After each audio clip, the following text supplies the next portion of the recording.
Hello guys, আজকে পড়বো আমরা কনজাংশন। সর্বপ্রথম জেনে নেই কনজাংশনের বাংলা হচ্ছে সংযোজক অব্যয়। এখন কনজাংশন বলতে আমরা কি বুঝি? কোনো ওয়ার্ড, দুটি সেন্টেন্স, ক্লজ, ফ্রেজ, ওয়ার্ড কে যুক্ত করলে সেই ওয়ার্ডটিকে কনজাংশন বলে। আর একটু যদি সহজভাবে বলা যায়, সহজভাবে বলতে গেলে a conjunction is a part of a speech that joins thoughts.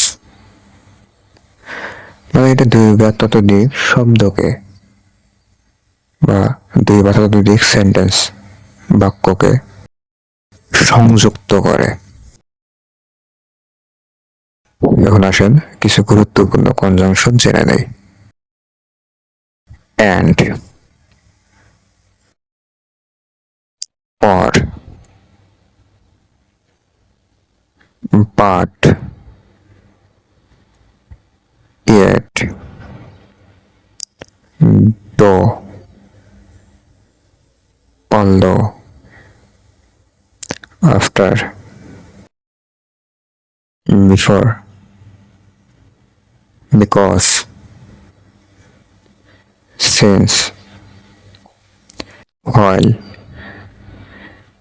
lest, এমন আরো অনেক কনজাংশন রয়েছে। কিছু এক্সাম্পল দিয়ে বিষয়টাকে সহজ করে ফেলে।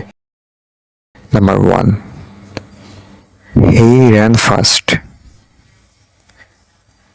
Dot dot, he could not get the bus.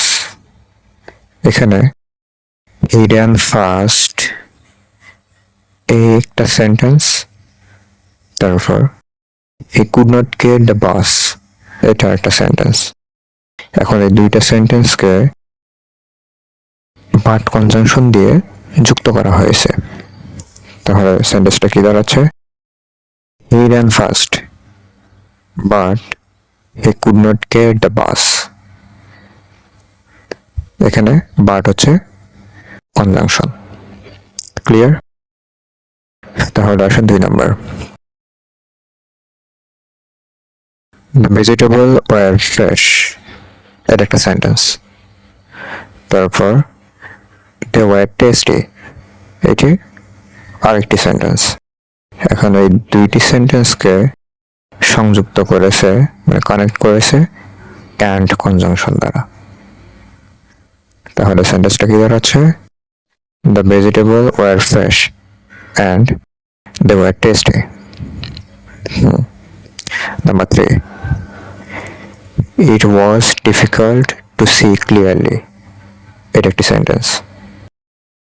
তারপর it was raining এটা আরেকটি সেন্টেন্স। এখন এই দুটি সেন্টেন্সকে একত্রিত করেছেন এই বিকজ কনজাংশন দ্বারা। সুতরাং সেন্টেন্সটি দাঁড়াচ্ছে it was difficult to see clearly because it was raining. আশা করি আপনারা বুঝতে পারছেন কনজাংশন। এরকম আরো অনেক উদাহরণ রয়েছে যেগুলো সামনে আলোচনা করা হবে। সারসংক্ষেপ যদি বলতে যাই, তাহলে কনজাংশন বলতে মূলত দুটি ওয়ার্ড বা দুটি সেন্টেন্সকে,